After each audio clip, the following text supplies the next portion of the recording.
Assalamualaikum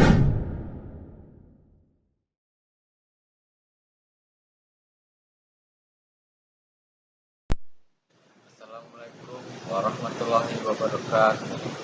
Perkenalkan, nama saya Romi Bayu Prasojo dengan 432023 029. Di sini saya akan menyampaikan tugas dari Bapak Insinyur Dasir MSI. Bismillahirrahmanirrahim. Alhamdulillahirabbil alamin. Segala puji bagi Allah Subhanahu wa taala yang telah menimpakan nikmat iman, Islam, kesehatan, serta ilmu pengetahuan kepada kita semua.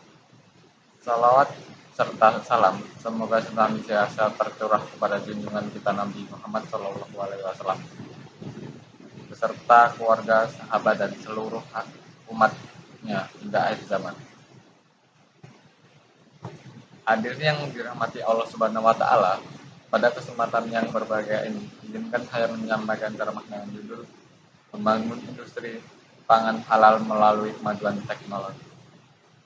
Islam merupakan agama yang mengatur seluruh aspek kehidupan, termasuk urusan makanan dan minuman. Sebagai umat Islam, kita diperintahkan untuk mengkonsumsi makanan yang halal dan thayyib.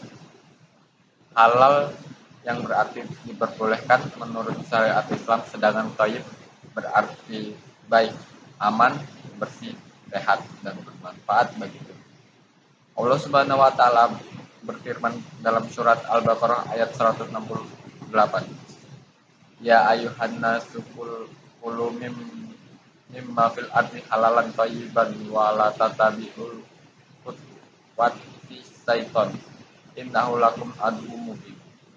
Yang artinya, wahai manusia, makanlah dari makanan yang halal lagi baik yang terdapat di bumi, dan janganlah kamu mengikuti langkah-langkah setan.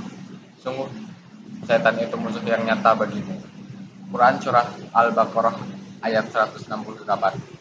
Ayat ini menunjukkan bahwa Islam tidak hanya menekankan kehalalan suatu makanan, tetapi juga kualitas dan keamanannya. Hadirin yang berbahagia, di era modern teknologi pangan berkembang sangat pesat. Berbagai inovasi telah diciptakan seperti teknologi pengawetan, pengemasan, rekayasa proses produksi, hingga sistem pelacakan bahan baku secara digital. Semua perkembangan tersebut bertujuan menghasilkan produk pangan yang lebih aman, berkualitas, tahan lama, dan bernilai ekonomi tinggi. Namun, kemajuan teknologi harus tetap berada dalam koridor syariat Islam. Teknologi tidak boleh digunakan untuk menyampurkan bahan haram, memalsukan label halal, atau mengabaikan kebersihan dalam proses produksi. Sebaliknya, teknologi harus menjadi sarana untuk memperkuat jaminan halal, meningkatkan keamanan pangan, dan memberikan manfaat bagi masyarakat. Bagi mahasiswa maupun praktisi teknologi pangan halal, hal ini merupakan amanah yang besar.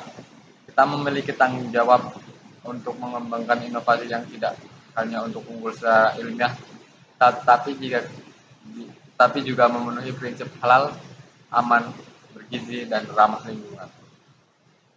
Rasulullah Shallallahu Alaihi Wasallam bersabda, sesungguhnya Allah itu baik dan tidak menerima kecuali yang baik. Hadis riwayat Muslim nomor 1015. Hadis ini mengajarkan bahwa segala sesuatu yang kita konsumsi maupun hasilkan hendaknya berasal dari sesuatu yang baik dan halal. Oleh karena itu, industri pangan harus menjunjung tinggi kualitas produk, kebersihan proses produksi, dan kejujuran dalam penyampaian informasi kepada konsumen. Selain itu, Rasulullah SAW juga bersabda, pedagang yang jujur dan terpercaya akan bersama para nabi, orang-orang yang benar, dan para syuhada. Hadis riwayat At-Tirmizi nomor 1209. Hadis ini menjadi motivasi bagi pelaku industri pangan untuk menjalankan usaha secara jujur, tidak mengurangi kualitas produk, tidak melakukan kecurangan, dan menjaga kepercayaan masyarakat. Hadirin yang dirahmati Allah, Indonesia memiliki potensi besar sebagai pusat industri halal dunia. dengan jumlah penduduk muslim yang besar didukung oleh kemajuan teknologi dan sumber daya manusia yang berkualitas, kita dapat menghasilkan produk pangan yang halal, yang mampu bersaing di pasar internasional. Karena itu, marilah kita mendukung pengembangan teknologi pangan